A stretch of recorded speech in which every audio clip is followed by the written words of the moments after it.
Welcome viewer, this video tutorial describes PC or laptop freezing 2 quick fixes that actually work. First method is press Ctrl, Alt, and Delete keys.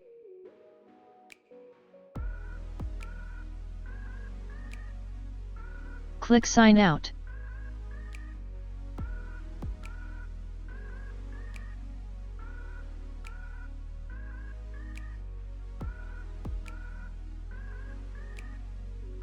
Second method is press Ctrl, Shift, and Escape keys.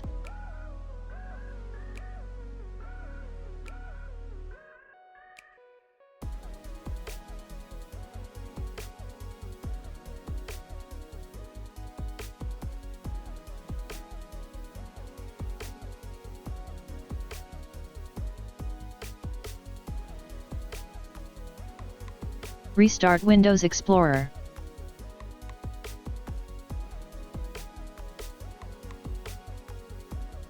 I hope this tutorial helps to you. Please like, share and don't forget to subscribe our channel. Thank you very much. See you next video.